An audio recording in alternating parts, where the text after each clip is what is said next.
আমি আজকে আমার পরম সৌভাগ্য যে আমি আমার পরম দয়ালুর কথা আমি কতটুকু জানি ততটুকুই আমি বলবো। আমি যতটুকু তাকে অনুভব করতে পারি, আমার ভালোবাসা থেকে আমার হৃদয়ে তাকে কতটা স্থান দিতে পেরেছি, ঠিক ততটাই আমি বলতে পারবো।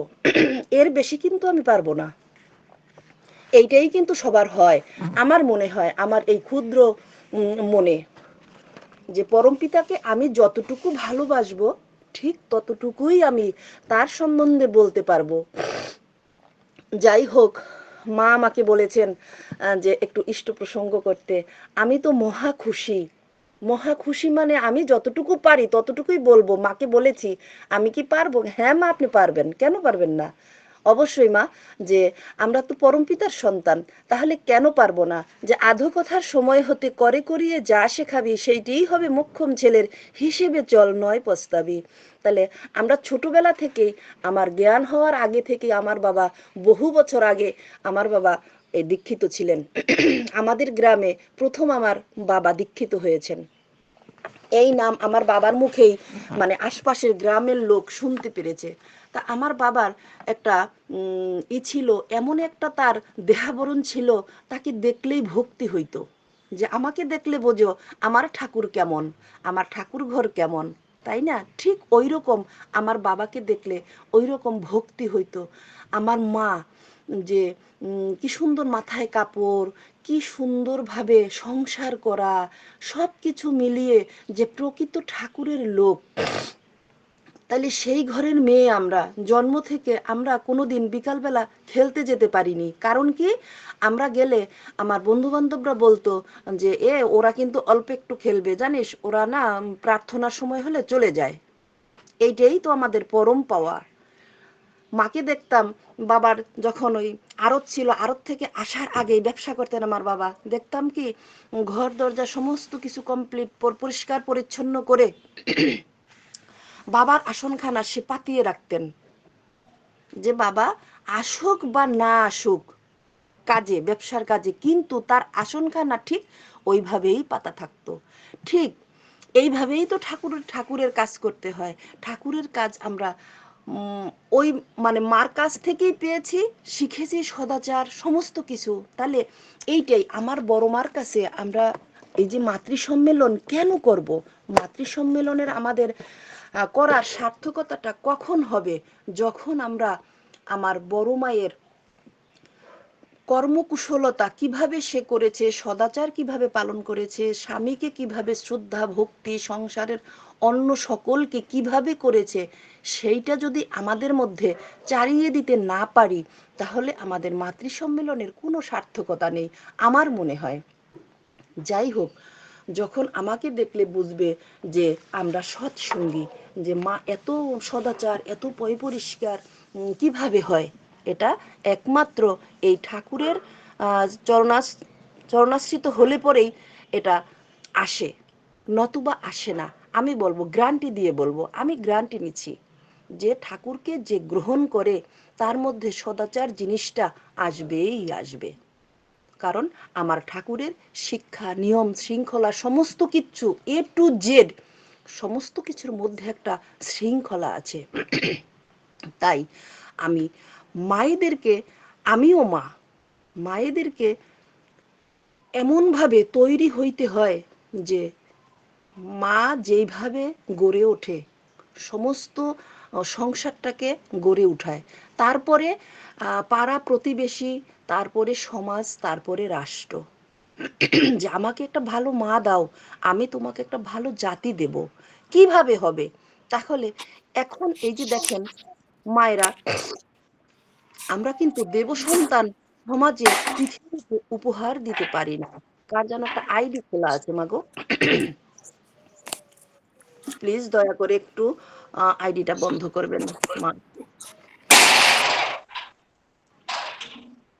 কল্পনা মা, আইডিটা অফ করুন। হুম হুম হুম হুম।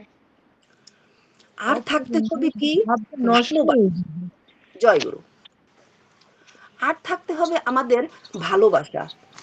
ভালোবাসা দিয়েই ঠাকুর সমস্ত কিছু জয় করেছেন। আমার ঠাকুরের সবচেয়ে বড় অস্ত্র হলো কি?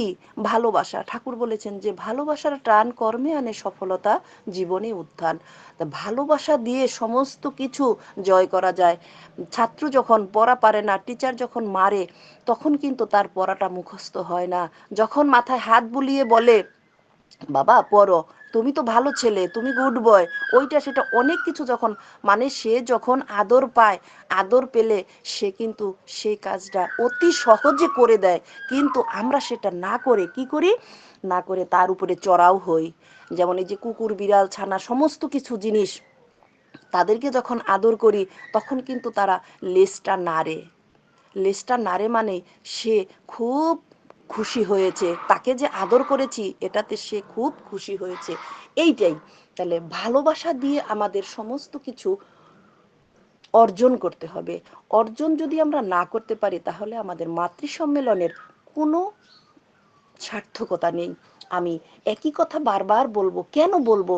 যে আমরা মায়েরা যদি তৈরি হই, গোটা সমাজ তৈরি হবে, আমার সংসার তৈরি হবে।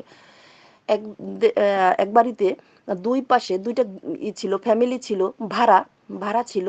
এক পরিবার হলো ভাড়া বাড়িতেই তারা থাকতেন। এক পরিবারে ছিল সৎসঙ্গী পরিবার, আরেক পরিবার সৎসঙ্গী না, অন্য ঠাকুরের দীক্ষিত ছিলেন তারা। যাই হোক, তো যারা অন্য ঠাকুরের দীক্ষিত তাদের ঘরে প্রতিদিন কিছু না কিছু হইচই হইচই লেগেই থাকতো। তো ওই মায়েরা আবার এটাও চিন্তা করতো যে আমাদের পাশের ঘরে তারাও তো থাকে, কই তাদের ঘরে তো কখনো কোনো শব্দ, কোনো টু শব্দটি হয় না, এইটা কেন? তাহলে আমাদেরও তো অভাব নাই, তাদেরও অভাব নাই, মানে টাকা পয়সার কথা। কিন্তু তাহলে আমাদের যখন অভাব নাই, আমাদের ঘরে এই রকম শব্দ হয়, ঝগড়া বিবাদ লেগেই থাকে, আর তাদের ঘরে তো সেইটা হয় না, এটা কেন? তো একদিন ওই মা দরজার পাশে এসে দাঁড়িয়ে আছেন। তখন এই ঘরের মা, যারা সৎসঙ্গী আমার গুরু বোন, তারা ওই মা ঘর পরিষ্কার করতেছেন। তখন দাদা যখন রুম থেকে বের হলেন তখন বালতিটা পায়ে বেজে সব জলটা পড়ে গেল। মা বলল কি, আ ওইটুকুই শেষ, আর কোনো শব্দ নাই। তখন দাদা বলল, সরি, আমি তো দেখতে পাই নাই, তুমি যে এখানে বালতি রেখেছো আমি তো দেখতে পাইনি। তখন ওই মা নিজে নিজে চিন্তা করলো যে আসলেই তো, এখানে যদি আমি বলতাম এই এটা রেখেছো কেন, ওইটা রেখেছো কেন, তাহলে কথায় কথা বাড়ে, কথায় কথা বেড়ে যায়, অনেক বেড়ে যায়, সেটার কোনো সমাধান হয় না। সমাধান হবে কিন্তু দেখেন, সেই ওই ভালোবাসার ওই জায়গাটায় গিয়েই, যত বিচার আচার যত কিছুই হোক, ওই একমাত্র ওইখানে গিয়েই থামবে। তার আগে কিন্তু একদম চলতেই থাকবে, চলতেই থাকবে, সেই চলার কোনো কমতি হবে না। যাই হোক, তাহলে দেখেন ওই যে আমার দয়াল বলেছে যে ভালোবাসার টান, সত্যি ভালোবাসাটা যদি না থাকে তাহলে আমরা কোনো কাজ, কোনো কিছু, কোনো কোনো কিছুতেই আমি সফলতা অর্জন করতে পারবো না। কোনো কিছুতেই না। টাকা পয়সা যত কিছু থাকুক, শুধু ওই একটা মাত্র অস্ত্র আমাদের লাগবে, সেটা হলো কি? সেটা হলো ভালোবাসা। আর আমার পরম পিতার চরণাশ্রিত হয়ে আমি যদি ভালোবাসা আমার ছড়িয়ে দিতে পারি, তবেই আমি সফলতা অর্জন করতে পারবো। আমার পরম দয়ালকে আমি জীবনে প্রতিষ্ঠিত করতে পারবো। আমার পরম দয়ালকে কখন আমি প্রতিষ্ঠিত করতে পারবো? যখন আমি আমার ভালোবাসা দিয়ে সমস্ত কিছু, সমস্ত মানুষকে জয় করতে পারবো, তখনই আমার এই সৎসঙ্গে আশ্রয় গ্রহণ করা আমার সার্থকতা হবে। যাই হোক, তাহলে সমস্ত কিছুতেই ঠাকুর নারীদেরকে বলেছেন কেন? হ্যাঁ, নারীরাই পারে। নারীর এই হাতে এমন জাদু আছে যা চিন্তাও করতে পারবেন না। জাদু যদি না থাকতো তাহলে ঠাকুর কিন্তু আমার বড় মাকে বলতো না। যখন আমার মাতা মনমোহিনী দেবী দেহ রেখেছিলেন তখন আমার বড় মাকে বলেছিলেন, চোখের জল ফেলছেন আর বলছেন যে বড় বউ, আজ থেকে তুমি আশ্রমবাসীর মা হয়ে যাও। তাহলে মা, একটা নারী কতটা রূপ নেয়, কতটা রূপে রূপায়িত একটা নারী, সেই নারীর মধ্যে যে শক্তি আছে, বিশ্ব ব্রহ্মাণ্ডের সর্বশ্রেষ্ঠ শক্তিমান জিনিস হলো এই নারী। এই নারী পারে না এ হেন কাজ নেই পৃথিবীতে। সেই জন্যই ঠাকুর বলেছেন যে নারী হতে জন্মে জাতি এবং বৃদ্ধি পায়, জন্মেও বৃদ্ধি পায়। নারীর নীতি কি শুধু আমরা নারীরাই পড়ব? না, প্রতিটা মানুষের পড়া উচিত, কি পুরুষ কি মহিলা। দাদাদের কি কোনো অবদান নেই? হ্যাঁ, অবশ্যই আছে। ওই যে বললাম, বলছেন না ঠাকুর, যে বাবাকে যখন ছেলে প্রণাম করবে, তখন বাবা যেন বলে, মাকে প্রণাম করেছো? তাহলেই সে কিন্তু শিখে যাবে যে মাকেও প্রণাম করতে হয়। কিন্তু বর্তমান যে সমাজ ব্যবস্থা, তাতে কিন্তু আমরা এই শিক্ষা দেই না। এই শিক্ষা আমরা কোথায় পাবো? একমাত্র আমার পরম পিতার আশ্রয়ে যদি যেতে পারি, তবেই। যে একদিন ঠাকুর ঘরে ঢুকে যে আমি যদি প্রণাম করি, পরম পরম পিতার চরণাশ্রিত হয়ে আমি যদি সুন্দরভাবে প্রণাম করি, একদিন দুদিন দেখতে দেখতে আমার সন্তানও কিন্তু সেইভাবেই প্রণাম করবে। আমার ঘরে আমার ভাসুরের একটা ছোট নাতি আছে, ভাসুরের ঘরে আমারও নাতি। যাই হোক, ওর বোনটা যখন হয়েছে, হ্যাঁ, ওই যে একদিনের বাচ্চা, সেই দিন থেকে আমার কাছে আমার কাছে আমার কাছে, হ্যাঁ। আর এখন যখন ওই যে ছেলে বাবুটা হয়েছে, সেটাও সেই ঠিক আমার কাছেই। ওইভাবে ওকে দেখলে বোঝা যায় যে না, আমার সাথে থাকে। কিভাবে সে প্রণাম করে, কিভাবে সে কীর্তন করে, আর কীর্তনের বাজনা যেখানেই শুনবে সেখানেই সে কি সুন্দর করে নাচু করে। আমি যখন লিঙ্কে সঙ্গীত করি, আমি একটা জিনিস লক্ষ্য করেছি মায়েরা, ওই ওই ছোট বাবুটা 1.5 বছর, 1.25 বছর, সে কিন্তু আমার পাশে দাঁড়িয়ে থাকে, আমাকে এতটুকু ডিস্টার্ব করে না। সে কিন্তু নাচে। আমি যেই লয়ে যেই তালে সঙ্গীতখানা করি, সে সেই লয়ে সেই তালেই সেখানে দাঁড়িয়ে দাঁড়িয়ে সে নাচু করে, কি সুন্দর নৃত্য করে। আমি অনেক সময় বলি, ওকে কিছু বলবি না, আমি যখন সঙ্গীত করব লিঙ্কে, তখন ওকে ডিস্টার্ব করবি না। ও ওর ভাবে থাকে, তখন ওর মধ্যে একটা ভাবের স্ফূর্তি হয়, ভাবের সৃষ্টি হয়। এটা তোরা নষ্ট করবি না। তাহলে ওই যে বলেছেন না ঠাকুর, যে আধো কথার সময় হতে, ঠিক তাই ঠাকুরের প্রতিটা কথা যেন আমাদের জীবনে ওতপ্রোতভাবে জড়িয়ে আছে। ছড়িয়ে ছিটিয়ে আমরা যদি এগুলোকে সুন্দর করে সমাজে দিতে পারি, তবেই আমাদের সার্থকতা, তবে আমাদের দেশ রক্ষা পাবে, আমার সংসার রক্ষা পাবে, আমার সন্তান রক্ষা পাবে, সমস্ত কিছু রক্ষা পাবে। এক ঋত্বিক দাদা ওই যে দাদার বাড়িতে গিয়েছিলেন, তখন তার দাদাকে জিজ্ঞাসা করেছিলেন যে আপনি যে সৎসঙ্গের আশ্রয় গ্রহণ করেছেন দাদা, তাতে আপনার কি লাভ হয়েছে? তখন ওই ঋত্বিক দাদাকে প্রশ্ন করেছিলেন। তখন তার 12 বছর না 13 বছরের একটা ছেলে ছিল ঘরে। ও বিকালবেলা, ও কিন্তু ড্রেস পরছে, খেলতে যাবে, ফুটবল খেলতে যাবে, ক্রিকেট খেলতে যাবে, ড্রেস পরেছে।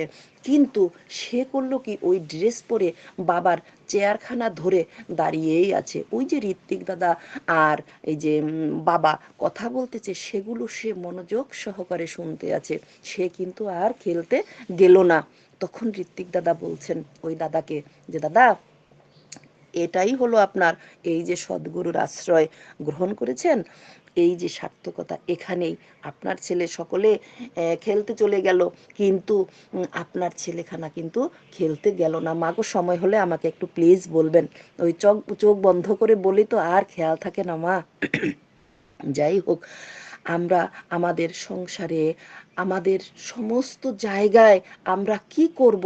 এই যে ডিপি ওয়ার্কস, মাগো, ডিপি ওয়ার্কসে গেলে পরে, ডিপি ওয়ার্কসে গেলে একটা কঠিন আমার হয়েছে, যে একদিন গেলাম পরে এক মা বললেন যে মা, আপনি কি ইষ্টভৃতি করেন? হ্যাঁ মা, ইষ্টভৃতি করি।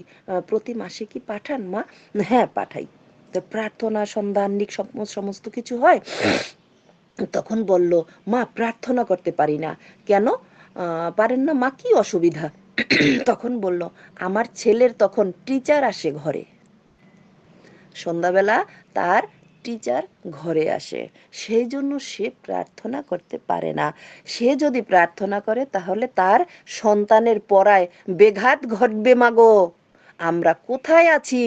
এই যে ডিপি ওয়ার্কসের কথা, আমার পরম পিতার মানে আশীর্বাদ, বর্তমান আচার্যদেব শুধু এই ডিপি ওয়ার্কসের কথা বলতেছেন, পূজনীয় অবিন দাদা, এই ডিপি ওয়ার্ক, শুধু ডিপি ওয়ার্কস, সকলের মুখে মুখে শুধু ডিপি ওয়ার্কস কেন, এটার এই হলো কারণ যে আমরা যারা পিছিয়ে আছি, তাদেরকে আমাদের খুঁজে খুঁজে বের করতে হবে।